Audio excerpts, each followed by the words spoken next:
Hi Partho. Hello. Welcome to one of our first conversations that we are terming as small talk. Small talk. Likely to be 10 raised to the power minus 35, Planck scale, quantum, and maybe some small talk about the universe, the life, the mystic, things, etc. So I want to start with this. So science has evolved over the last few centuries and has given us a lot of things, from relativity to study of black holes to understanding of life to evolution to lots of interesting things that have helped us logically understand rather than just believing or having faith into things. But one of the handicaps that we are facing now is space-time.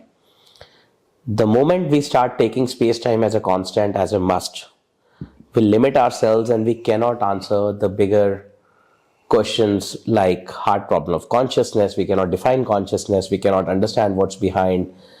And as we go down to the quantum level, as an example, 10 to the power minus 35, we start losing space-time. At cosmic level, there is no space-time. At a mystic spiritual level, there's no space, no time. Space-time is somewhat arguably an illusion, but part of our physical world for sure. But to understand deeper and more unanswered questions, to explore them, we have to go beyond space-time somehow. So I would like to start by asking you this. How does space-time disappear at the quantum level? So, there's a lot of mathematics involved, how space-time ceases at the quantum level. So, explaining that may not be possible in this context, in this format. But yes, we need to know, at least in the mind, that space-time is not an absolute. No. If you go to the quantum level and beyond the quantum level, according to several interpretations of quantum physics, it does not exist. Space-time does not exist. Now, that itself is a thought that's very, very challenging for human minds, because how can you conceive of a reality which is not space or time? No. So purely quantum reality is almost impossible to conceive of. Probably only pure mathematics can go there, or pure imagination go there, because it is necessarily beyond human experience. If the moment something is beyond space-time, the moment something or somewhere, you can't even say somewhere. The moment you come to a point, and you see, even the language begins to strain here, where there is neither space nor time, there is no human experience. It's impossible. There's no human consciousness that we know of at this end of reality is inseparable from space-time. So that which is neither space nor time cannot be experienced, cannot be conceived of. It's an inconceivable.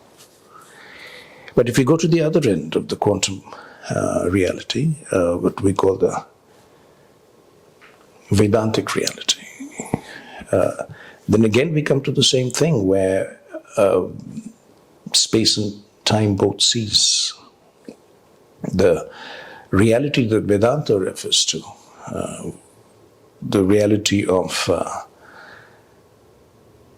the absolute existence, that which is, really one cannot say anything about it except that it is. It's an absolute. Sat is what we call this in Sanatana Dharma. Sat, that which is itself. No other qualification needed. Absolutely itself. So that Sat, we can only refer to it as that. So what is this Sat? What is this absolute reality? Without going into the details of it, the first term it is that which is beyond space and time. So space and time is cosmos. Cosmos is space-time. But this is a reality which is supracosmic. It goes beyond cosmos, beyond space, beyond time, beyond matter, energy, life. Then what is this which goes beyond everything? How do we even know it's there? Those who studied, those who, what's the word? Because you don't experience it. It is beyond human experience. So those who came to know of it, let's say. And here to know is not the right word, because if you go deep into it, we'll know that you can't even know it in the sense that we know something is. I know that you are. And you know that I am, and we know that all this is. It's like knower cannot be known. Yes, because here there's the object of knowledge and the knower. So I can know all the objects of knowledge because I'm the knower. But here we're talking about the knower. That's behind. Who's the knower? Yeah. So whichever we look at it, yes, we come to a reality which contains space-time, but goes beyond space-time. So our rishis, the mystics and the sages who became conscious of this, knew it as consciousness. Now that sounds a bit, what I'm saying is, those who became conscious of it knew it as consciousness, but that really is the only way you can articulate it. You become conscious of something which you know to be pure consciousness. And your becoming conscious of it is very much part of this consciousness becoming conscious of itself. So these are the two ends of our existence, let's say. One is the quantum end, which is so small that it goes beyond human experience, goes beyond the cosmos as we know it, beyond physics as we know it.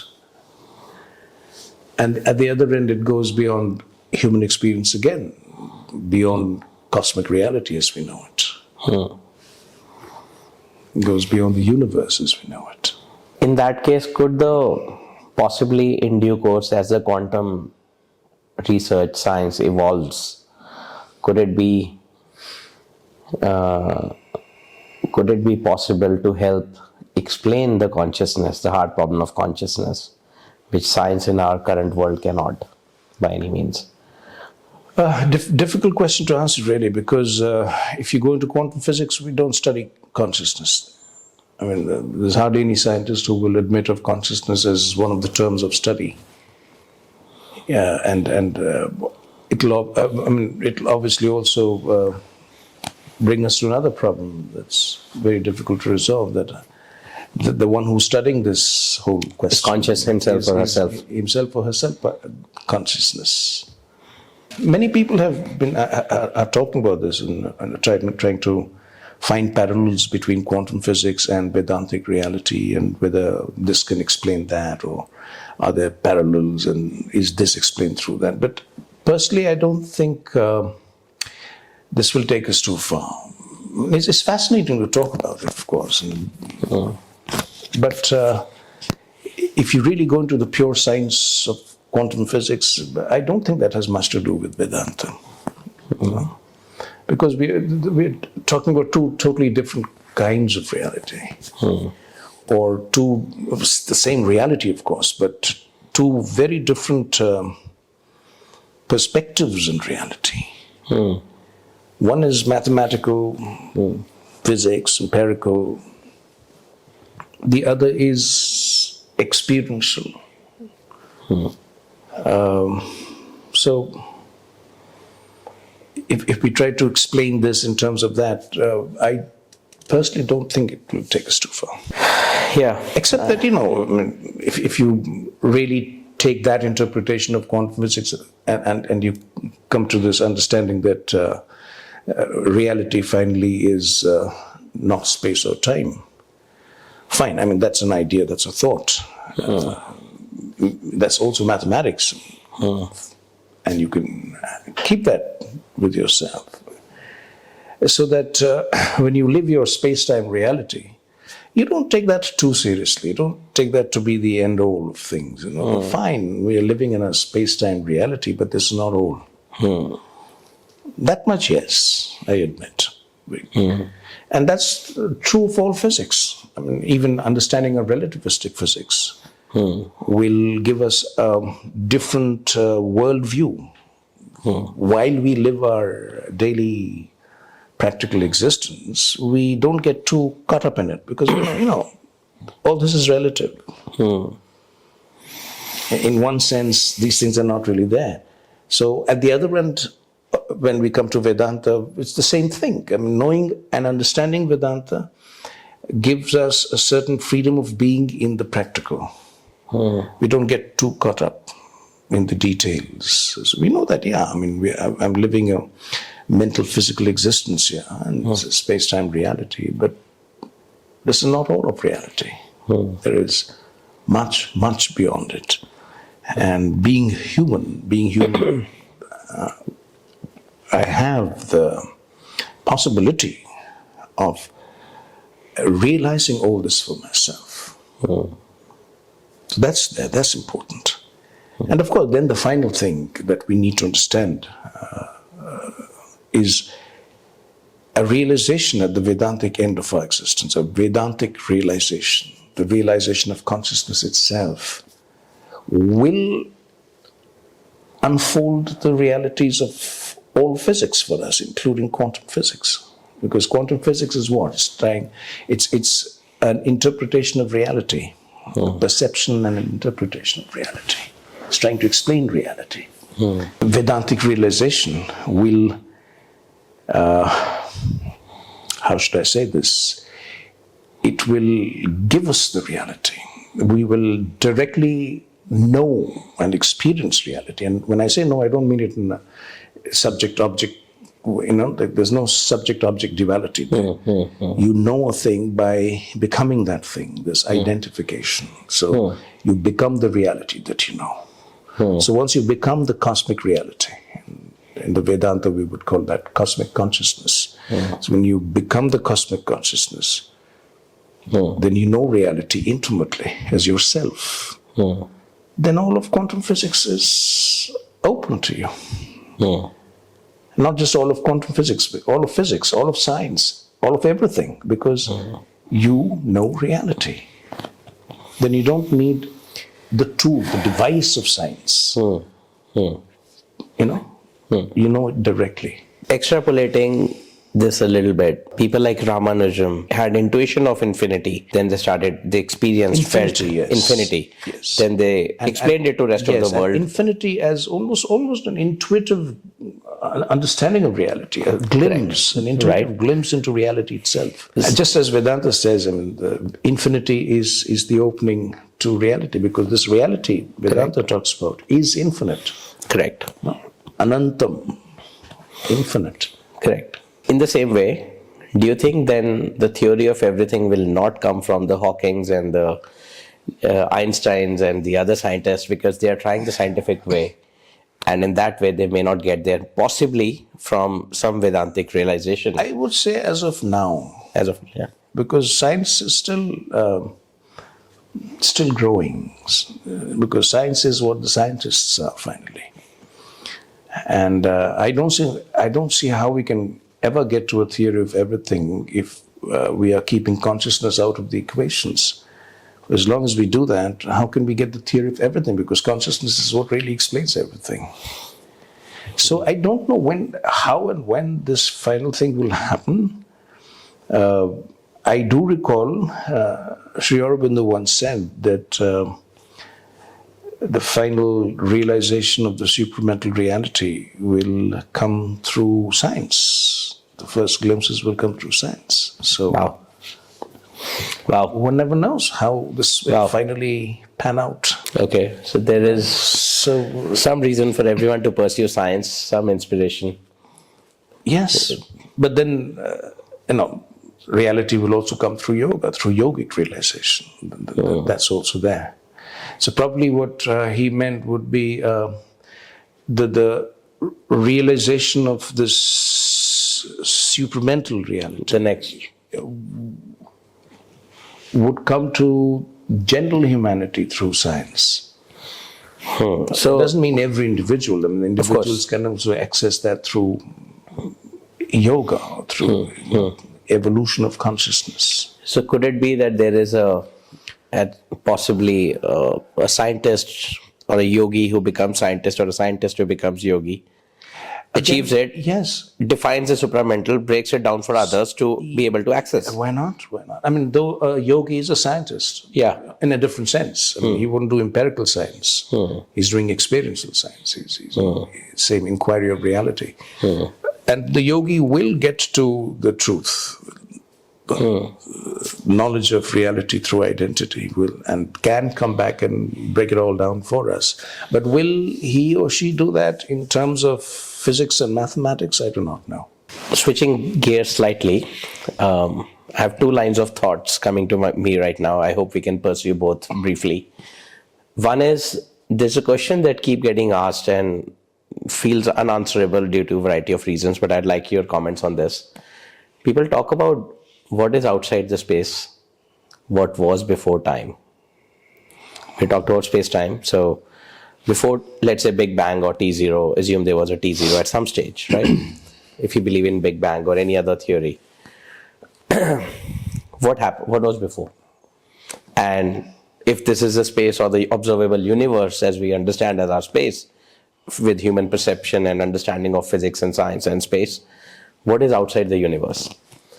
Why are these two questions so challenging? What is the problem here? It's challenging because we are asking the question about a frame of reference from within the frame of reference. So we are asking a question about what exists outside the universe from within the universe, or what existed before time from within time. So we have to find a vantage point outside of space-time, outside of the universe, to be able to ask the question, what exists outside the universe. So if we go to the Vedanta,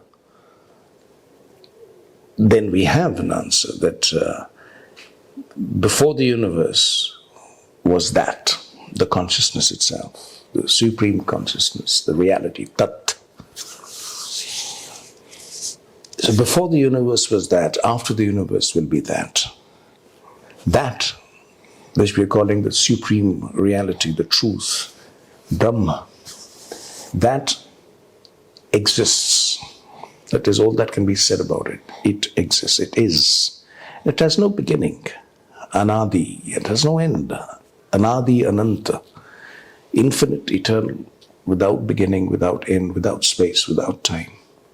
It's pure consciousness which manifests as space-time. It's pure consciousness, pure absolute consciousness that manifests as cosmos, as the universe, and as all things and beings within it. But it itself, though it manifests the universe out of itself, it remains itself beyond the universe. Now, how can we say all this? Because all these things can be known directly through inner experience. And those whom we call the Maharishis and the Mahayogis have experienced this, realized this in their own inner beings, because the innermost consciousness that we are is the same substance, is one with cosmic consciousness and the consciousness beyond cosmos. It's all one. There are only gradations, essentially and substantially. It's all one. So if you have known consciousness within yourself, then you have known consciousness everywhere. You have known cosmic consciousness and you have known the supracosmic consciousness. Non-local, it's not local. Non-local, yes. Yeah. So this consciousness that you can know within yourself, which is the consciousness, the supreme consciousness, that's in Vedanta, that's known as the self, Atma. And that self, the Atma, is the infinite Brahma. Sure. Next level of questioning, thoughts. Have you thought about extraterrestrial life? I have Life outside the universe, life outside the earth, humans, what we've observed so far. Is there possibility of it? Is there probability of it? Why have we not found them yet, etc.? What are your thoughts? Lots of questions. Sorry. See, there's always the possibility. I mean, who can say that there is no possibility? How much do we know? I keep thinking of that movie. What the bleep do we know? I like that phrase. What the bleep do we know? Finally. So who can say? Yeah, maybe. I'm sure there are life forms somewhere or the other. Yoga does talk about multiple dimensions of being and multiple levels of consciousness. So we do have beings, well, not extraterrestrial, but beings who are living on other dimensions, other planes of being. That is for sure, if we go by yogic knowledge. But not too many yogis have talked about extraterrestrial life, for whatever reason. So if you ask me personally, I'm okay with extraterrestrial life being there or not being there. And it doesn't really make a difference. If the question is why do we not know? You remember we talked about Drake's equation, and we talked about possibility of life in our solar system and in our galaxy, the Milky Way galaxy, and beyond. So, and if there are highly advanced forms of life that have managed to survive a nuclear holocaust, for instance, various reasons from that, various reasons for that, ranging from pure mathematical, scientific reasons to reasons which might seem completely speculative right now, hypothetical, because would a highly advanced form of life want to communicate with life form like ours, which is definitely quite primitive right now, primitive and violent and greedy? Maybe they know of us and say, okay, let them evolve first. Right now would be too disruptive if we communicate with them. On the other hand, they might be communicating with us and we don't know. They might have already established communication with us or contacted us at some point in our history. Who knows? So again, it's all very speculative, bordering on science fiction. Thanks, Partho. It was wonderful chatting with you. Thanks for your time. Yeah, thank you so much. Thank you.